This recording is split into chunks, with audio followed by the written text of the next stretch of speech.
Halo teman-teman, ketemu lagi dengan Gus Channel. Nah, kali ini saya berada di Gardu Pandang Merapi. Part ini masih ada hubungannya dengan part sebelumnya tentang Merapi. Sekarang kita langsung aja tanya sama Ibu Suli tentang sejarah Merapi yang ada di daerah Gardu Pandang ini. Kita langsung tanya ya. Kebetulan ibunya udah ada di samping. Oke. Selamat sore Bu. Selamat sore. Nah, Bu, melanjutkan cerita yang kemarin yang kita sempat belum ceritain. Saya pengen tahu nih Bu, tokoh-tokoh yang ada di Merapi ini Bu, khususnya untuk yang perempuan itu boleh nggak Ibu cerita siapa saja sih sebenarnya gitu? Ya, kalau di Merapi itu kan ada hubungannya dengan Pantai Selatan ya, karena antara Merapi yang kita ada di Gardu Pandang ini, jalur lurusnya kan Kaliboyong.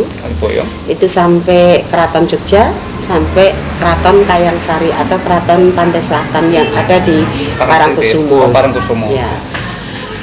Yang menjadi tokoh-tokoh inti, terutama di alam lain, itu adalah 7 bidadari kemarin. Oh, ada 7 bidadarinya. Iya, itu mencakup dari Keraton Setra Langit dan Keraton Kayangsari. Setra Langit. Itu, ya, sampai dari arah puncak Merapi itu tokoh perempuannya itu yang pertama kali itu Dewi Kencono atau Dewi Kesuburan. Oh, Dewi Kencono itu nama lainnya Dewi Kesuburan. Ya, yang arah aliran lahar yang ke barat daya itu Dewi Tanjung Arum, itu Dewi Hujan. Yang di Bukit Turgo itu yang ketiga itu Dewi Tanjung Anom, itu Dewi Kemakmuran. Yang keempat Dewi Sekar Langit atau Dewi Pramesti, itu Dewi Pemikat yang ada di Gua Jepang, terutama urutan gua yang nomor 3. Yang kelima itu Gardu Pandang sini itu Dewi Kedamaian atau Dewi Ambarwati, yang dikenal juga dengan nama Nyai Dayang. Itu kelima. Ya. Yang keenam itu dia menjaga di daerah wilayahnya Mbah Marijan. Itu kalau di seperti rumah itu jabatnya di pawonnya ya. Itu Dewi Kekayaan. Desa Kinarejo ya. Iya, Dewi. Itu Dewi Kekayaan atau yang dikenal Dewi Asmorowati, itu yang keenam. Oh, Dewi Kekayaan, Dewi Asmorowati. Sampai Ibu Ratu Kidul Dewi Nawang Wulan. Iya, itu yang ketujuh. Oh, jadi yang ketujuh ini Dewi Nawang Wulan yang istilahnya mendiami di Pantai Selatan. Pantai Selatan, yang menjadi Ratu Pantai Selatan.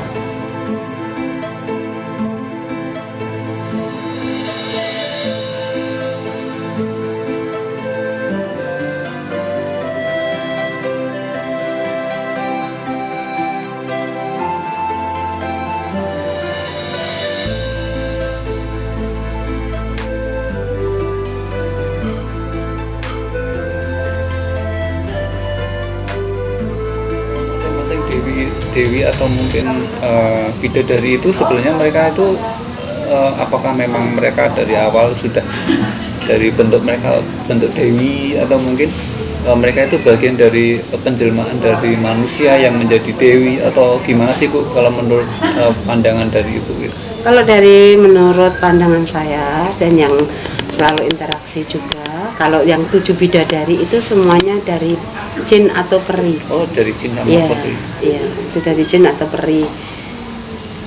Nah, kalau tokoh-tokoh perempuan yang lain yang seperti Nyi Roro Kidul itu dari manusia. Oh, jadi Nyi Roro Kidul sama 7 bidadari itu beda ini ya, ibaratnya awal masa ceritanya gitu. Cuman mereka dalam satu kesatuan. Iya, dalam kesatuan.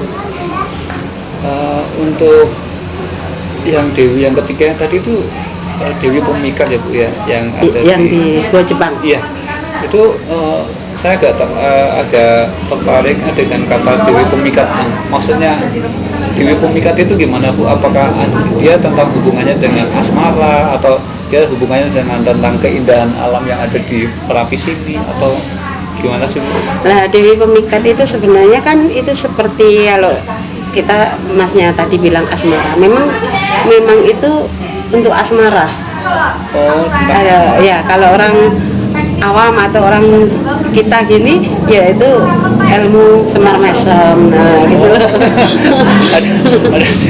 Makanya kalau ingin kita kita ya itu perjalanannya kita silaturahmi situ, kayak seperti itu. Jadi kalau misalnya nih Bu kayak itu kan dewinya itu bersemayam di Gua Jepang. di atas Gua Jepang ya tepatnya. Pas di guanya nomor 3. Oh di guanya. Tapi di situ sama Eyang Singobarong. Oh yang Singabarong itu kayak semacam penjaganya atau? Kalau Eyang Singobarong itu ya penjaganya, kalau di alam manusia ini ajudannya gitu. Oh ajudan. Nah Bu, misalnya nih Bu, kita nih kayak seperti tertarik untuk ke Gua Jepang, untuk misalnya kita pengen ketemu atau mungkin pengen silaturahmi dengan Ibu Dewi itu, apa ada kayak perlakuan khusus dari tindakan kita, misalnya apakah kita harus berpuasa dulu atau mungkin kita harus melakukan semacam tirakat atau gimana sih Bu? Kalau sekarang itu dan sudah ya gimana ya, sudah ke alam zaman ya, ke pergantian zaman, terutama untuk zaman suci. Kalau masnya mau ke sana itu, kalau dulu mungkin orang pakai tirakat, pakai gini-gini. Kalau kita enggak, kita cukup di situ berdiam diri. Ya mungkin assalamualaikum 3 kali kalau kita Islam. Kalau kita Kristen tergantung keyakinannya. Di situ langsung kita duduk. Tapi kita tidak boleh meminta apa-apa dengan dia. Kita duduk di situ, apa yang menjadi kehendak kita itu dia pun sudah tahu. Yang penting kita cukup sama yang di atas. Betul. Jadi kita menghindari kemusyrikan juga. Benar. Itu hanya sebatas memuaskan rasa ingin tahu. Iya. Ya apa ya, sesuatu itu kan yang kita belum pernah atau mungkin masih asing, itu kan terkadang kita memiliki rasa penasaran yang tinggi gitu. Nah, masih membicarakan yang 7 bidadari tadi Bu. Kalau untuk yang di desa Kinarejo dekatnya Mbah Marijan tadi, Dewi Kekayaan. Berarti ini berhubungan dengan tentang materi yang didapat dari manusia. Iya, terutama kan kalau Dewi Kekayaan kita juga tahu dengan kehidupan rakyatnya juga, kehidupan manusianya. Kalau kita kehidupannya di daerah sana ya memang rezeki juga lancar. Ya, tetap ada hikmahnya sendiri gitu juga. Kalau kita mau ya seperti itu, kita berdasarkan usaha semuanya. Dewi Kekayaan itu merupakan perlambang ya Bu. Perlambang. Jadi perlambang adanya kemakmuran sekitar masyarakat yang pertanyaan menarik dia. Sebenarnya pengen tanya nih Bu. Jadi hubungannya 7 bidadari sama Eyang Sapu Jagat sebagai penguasa di puncak Merapi itu hubungannya seperti apa sih Bu? Apakah mereka kerabatan keluarga atau apa hubungannya sama seperti raja dan para pengikutnya, atau seperti raja dengan dayang-dayangnya, atau gimana sih Bu? Kalau untuk itu Eyang Sapu Jagat kan sebenarnya kalau itu kan dari manusia. Atau yang dikenal Eyang Prawijaya yang pertama dari Majapahit. Sedangkan 7 bidadari itu memang diturunkan memang dari atas juga, itu tidak pakai raga, jadi tetap sukma. Tapi karena dengan kondisi keseimbangan alam, kita saling mengisi, kita saling menjaga ciptaan Allah lah. Iya betul. Untuk menyelaraskan semuanya. Kalau hubungan antara 7 bidadari dengan Eyang Sapu Jagat itu, kalau dibilang di dalam manusia ini ibaratnya suami istri. Keseimbangan gitu, jadi keseimbangan antara, alam, ada laki-laki, ada perempuan, ada atas, ada bawah, ada langit, ada bumi, jadi semuanya itu dalam koridor yang tepat menjaga keseimbangan alam gitu. Iya, keseimbangan alam. Apa Bu cerita-cerita di balik itu semua Bu, maksudnya di antara 7 bidadari itu Bu? Untuk cerita-cerita itu sebenarnya yang saya ketahui terutama dengan mata batin ya, karena kalau kita ibu cerita yang panjang lebar gini kan mungkin ada kesombongan, tapi karena ini pengetahuan yang ibu sering alamin saja. Ibu sendiri juga punya suami ya, ibaratnya suami yang seorang jin juga, jadi bisa dari dunia lain juga. Dari dunia lain kita saling mengisi, saling kerjasama lah. Seperti di dunia nyata ya. Terutama untuk kita menyelaraskan keseimbangan alam itu kita harus mengakui bahwa Tuhan atau Allah itu menciptakan di alam dunia ini bermacam-macam makhluk, terutama makhluk hidup. Jadi kita harus saling mengasihi, terutama dengan hewan-hewan, dengan semuanya, kan seperti itu. Saling mengasihi. Jangan menang sendirilah. Oh iya, benar. Mengasihi itu bukan berarti berdasarkan sesama, maksudnya sesama manusia aja, tapi sesama makhluk, sesama ciptaannya Tuhan, juga termasuk alam lain gitu ya Bu. Jadi yang saya tangkap di sini itu adalah tentang keseimbangan untuk mengasihi siapapun dan kepada siapapun yang diciptakan Tuhan, termasuk tanaman, alam, binatang, mungkin juga dari dunia lain yang berupa jin atau mungkin makhluk yang kita tidak bisa melihat secara kasat. Pas saya berkunjung ke sini, saya sempat melihat ada lukisan. Kayaknya Ibu memang punya passion atau mungkin punya kesenangan, kesukaan, hobi melukis Bu. Kalau sejak kecil memang pertama kali ibu dulunya hobi melukis, tapi setelah itu kan saya nggak tahu. Nah, di saat-saat saya sampai ini 2000, kan mulai saya seperti ini saya dari 2000 berapa ya? 2007. 2007. Ya, kalau perjalanan ibu sih terlalu pahit lah di belakangnya ya. Tapi saya melihat diri saya yang sebenarnya itu dari 2007. Nah, kalau tentang lukisan saya itu saya melukis karena juga dorongan. Ada spirit tertentu gitu. Ada dorongan tersendiri. Kebetulan saya sendiri sering ngobrol dengan alam lain. Ya nek dilihat dari orang-orang yang berarti sesama manusia, ya mungkin saya orang gila ya, ngobrol sendiri, tertawa sendiri, kadang nangis sendiri.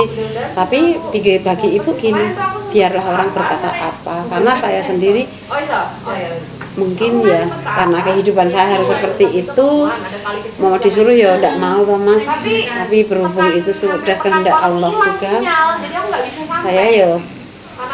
saya lakukan aja lah apa yang mereka ya saya lukis itu karena dorongan dari dia, bahwa lukisan yang ada, cewek yang ada di lukisan itu kan itu jenis jin juga. Ya masih peri, ya itu sejenis kuntilanak atau kuntilanak itu kan dari peri, tapi kalau sundel bolong itu kan dari manusia. Jadi memang wajah sama tapi asal muasalnya berbeda. Kalau yang saya lukis itu karena dia ingin bahwa saya itu juga ciptaan Tuhan. Diakui keberadaannya. Ya, diakui keberadaannya, dihargai gitu ya Bu ya. Meskipun dia berasal dari dunia lain gitu.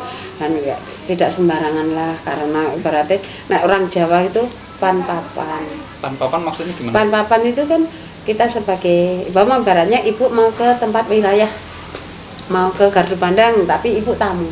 Ya, kita berhenti sejenak lah untuk wong Jawa kulon nuwun. Betul-betul Kalau mau beri kita, salam. Ya, kalau orang Islam ya assalamualaikum, tapi kalau kita punya keyakinan lain ya dengan cara mereka masing-masing. Semuanya, karena memang di sini kita nggak menganu ya Mas ya. Kalau dari puncak Merapi sampai pantai selatan kita tidak bisa mengelak bahwa kita itu selalu dihadapi dengan alam-alam lain. Betul. Nah, seperti itu. Dengan dorongan aku memang saya itu sebenarnya ada. Tapi saya kan nggak bisa melukis aslinya. Nah, karena dorongan dia terlalu kuat, saya menolak. Semakin menolak, saya semakin nggak bisa bernafas. Makanya saya lakukan aja, saya waton nulis gambar aja, saya bukan pelukis Mas, jadi waton aja. Itu hanya berapa harus jadi sekali. Sekali jadi Bu. Jadi dalam waktu yang relatif singkat ya. Terus jadi dengan pesan-pesan dia juga. Ngapa kira-kira gini loh, yang pengen disampaikan?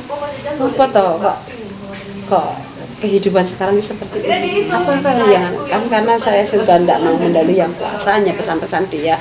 Inilah gitu. Nanti ada di lukisan saya kan ada pesan tanggal berapa sebelum corona itu malah sebelum. Jadi itu termasuk memuat pesan untuk kewaspadaan bakal ada kejadian sesuatu, corona itu ya, Bu, ya. ya. Cuman kita belum tahu bahwa itu ternyata yang disebut sebagai corona gitu. Karena saya sendiri bukan peramal dan bukan paranormal, jadi hanya orang biasa saja, Mas. Bu, mengenai lukisan tadi itu siapa sih Bu gerangan itu apa namanya, jin atau kuntilanak atau apa, siapa namanya gitu? Itu namanya Sekar Tanjung. Sekar Tanjung. Iya, dia berada itu di pojok itu gardu pandang itu yang ada pohon bambu sama itu kan ada apa tuh? Pohon ketapang. Kemuning. Oh, kemuning. Nah, sukanya kan di situ. Oh, di situ. Selalu di situ ya. Selalu di situ. Nah, di lukisan itu Bu ada kayak Ibu melukis ular. Apa ular apa sih? Ular sawah kembang sama singo. Nah, itu apa mereka bagian dari satu kesatuan Dewi Sekar Tanjung itu atau berdiri masing-masing? Ya, setiap dia pergi atau kemana itu selalu dua tokoh itu selalu ada ya. Jadi seperti saya ngomong pergi ke sana gitu, ada suami, ada anak kan gitu. Di situ juga jadi selalu pengawal lah. Kembali lagi tentang keseimbangan ya. Keseimbangan akhirnya kembali ke keseimbangan. Kembali ke lukisan yang Ibu buat tadi Bu, itu kan Ibu bilang ada pesan-pesan khusus ya Bu ya. Nah, sebenarnya pesan yang sangat nyata dari lukisan yang Ibu buat di bawah kendali atau mungkin di bawah keinginan dari dunia lain yang Ibu lihat, Ibu rasakan, itu pesannya apa sih Bu? Pesan yang paling menonjol? Saya sendiri kan walaupun melukis, saya sendiri kan tidak tahu tadi tulisan apa ya. Coba saya Oh iya, siap.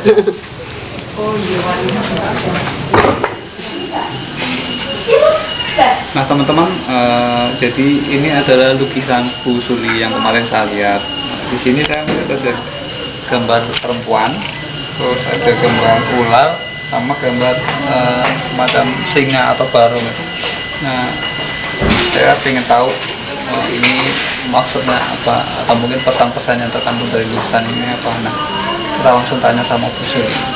Bu, jadi ini secara keseluruhan lukisan ini mengandung makna apa? Kalau secara keseluruhan lukisan ini memang mengandung makna ya, pesan-pesan alam lain yang sedikit menangis dan berduka. Oh, karena apa Bu? Ya, karena dia sendiri melihat dunia sekarang ini kadang tatanannya udah berantakan, keseimbangannya terganggu kan gitu deh. Makanya dia menangis, suruh ibu melukis dan dengan pesan tersendiri.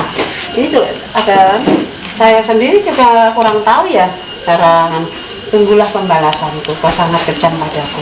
Saya pun nggak tahu ya apa artinya, karena nanti kalau saya bercerita panjang lebar nanti kan dikira saya sok gitu lah, karena bukan atau pesan-pesan tersendiri. Waktu ibu disuruh melukis, ibu merontak. Saya nggak mau sebenarnya untuk melukis karena kan jadi ganggu kesibukan saya. Tapi semakin saya memberontak, semakin saya nggak bisa nafas. Saya sendiri juga tidak tahu ya diri saya gimana, saya juga nggak tahu, karena itu saya sendiri hanya menjalani hidup apa adanya. Harus gimana saya hanya menjalani itu. Tapi dengan dia sendiri selalu menangis. Tapi dia menangisnya lewat mata saya juga. Saya tanpa apa-apa, tahu-tahu saya menangis. Ada semacam empati gitu ya Bu ya. Seperti kadang saya teriak-teriak, nyanyi-nyanyi. Itu saya sendiri kadang sadar, wah aku kok nyanyi gini, tapi kita nggak bisa untuk menghentikan diri saya sendiri, Mas. Dan dia sendiri, saya harus pakai menulis. Menulis ini pun tidak boleh bersambung, langsung. Seketika setengah bulan, setengah jam, harus sudah selesai. Dan saya setelah selesai gambar, walaupun hanya gambar seperti anak TK, saya langsung baca, ada tulisan tunggulah pembalasanku, kau sangat kejam padaku. Ya saya sendiri, kok saya sering nangis itu apa? Tapi biarlah ini nanti yang jawab alam sendiri ya, karena saya bukan siapa-siapa dan bukan hak saya. Dia pun saya tanya dengan mata batin saya, kamu sebenarnya itu siapa? dia nulis sendiri Dewi Sekar Tanjung atau yang dikenal Dewi Kemuning. Oh, Dewi Kemuning. Ya, ini termasuk jin. Salah satu jin. Iya, iya, masih setara itu. Gitu. Nah, terus Ibu di sini ada gambar ular ini, Bu. Ini semacam punggawa atau penjaganya Dewi Sekar Tanjung atau gimana? Kalau ini sebenarnya juga ajudan atau punggawa ya, yang selalu mendampingi dia. Kalau dia ingin jalan-jalan, apa selalu ada ini Pengawal juga, ya, ya pengawal lah gitu. Jadi dua sosok ini merupakan pengawal dari Dewi Sekar Tanjung Iya. ada di antara pengawal.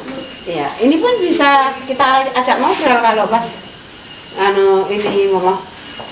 Tapi kalau tapi kalau saya mau cerita itu kan kadang mustahil kan gitu. Iya. Tapi saya mengalami sendiri deh gitu loh.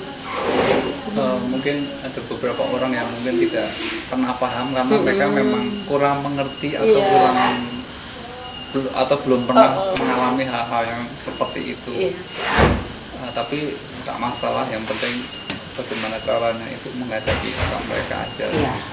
Ini sendiri kan kenapa dia menggambar di ternyata apa ya di dunia ini kalau kita itu tidak kita nyadari ternyata begitu indah ciptaan Tuhan. Ada gunung, ada bukit, ada sungai, ada kehidupan yang begitu lengkap. Sangat lengkap. Sangat lengkap. Dari dunia manusia, dunia jin, dunia hewan. alam, hewan. Iya. Jadi pesan yang di sini itu boleh disimpulkan adalah tentang sekali lagi bahwa kehidupan kita itu sangat lengkap. Iya. Antara kehidupan satu dengan kehidupan yang lain, terutama kita sebagai manusia itu harus mengakui keberadaan atau mungkin menghormati adanya mereka ya, Bu ya. Iya, seperti itu. Makanya kan dia sendiri ini sebelum corona terjadi. Sebelum corona, iya. Ibu melukis ini. Ada apa tahu waktu itu? Posisi ya, kadang saya itu kadang nangis sendiri, kadang tertawa sendiri, kadang nyanyi sendiri. Kalau orang awam melihat saya mungkin wah itu udah dasarnya Mbak Suliwong dan kan gitu. Tapi saya juga maklum lah, nggak apa-apa. Orang lain bilang begitu karena orang lain nggak mengalami, orang lain juga nggak ibaratnya melihat langsung atau mungkin orang lain juga nggak punya pengalaman seperti yang Ibu alami kan. Nggak masalah, Bu. Nah ini, Bu, Dewi ini berarti bermukim di pohon bambu yang depan itu sama pohon itu kemuning. Dekat toilet itu kan ada pohon bambu sama pohon kemuning sama pohon manis jangan. Dia di situ. Sampai sekarang pun dia pun duduk termenung. Manis jangan itu kayu manis ya? Kayu manis. Ya, Bu, tambah pengalaman satu lagi tentang pesan yang diberikan alam melalui lukisan ini. Jadi mungkin itu waktu itu melukis bukan berdasarkan maksud saya Ibu melukis di bawah kesadaran, jadi tanpa persiapan, tanpa tirakat atau mungkin apa, tiba-tiba dari alam lain memberi pesan Ibu harus melukis ini dan itu mengalir begitu saja. Ya, kalau saya berjalan itu langsung ya, anak orang Jawa dilalah aku kok nemu kebetulan.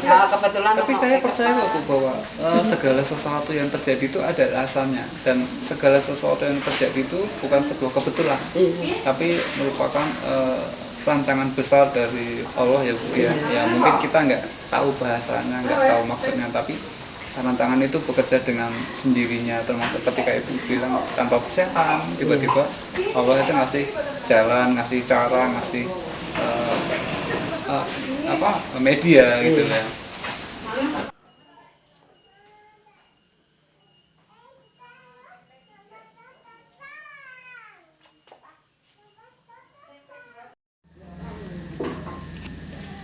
Bu Suli, jadi terima kasih untuk waktu dan kesempatannya. Ibu sudah berkenan berbagi waktu, meluangkan waktu untuk menceritakan apapun yang ada di sekitar Merapi, juga dengan pengalaman yang Ibu alami. Nah, mungkin ceritanya akan saya lanjutkan di sesi-sesi berikutnya, Bu, supaya mungkin teman-teman bisa mengikuti kisah kita. Nah, itu tadi teman-teman. Jadi begitulah teman-teman, sedikit kisah cerita yang Ibu Suli ceritakan tentang keberadaan 7 bidadari dengan hubungannya Gunung Merapi. Nah, salah satunya bidadari tadi adalah Dewi Sekar Tanjung yang berdiam di Batu Pandang Merapi ini.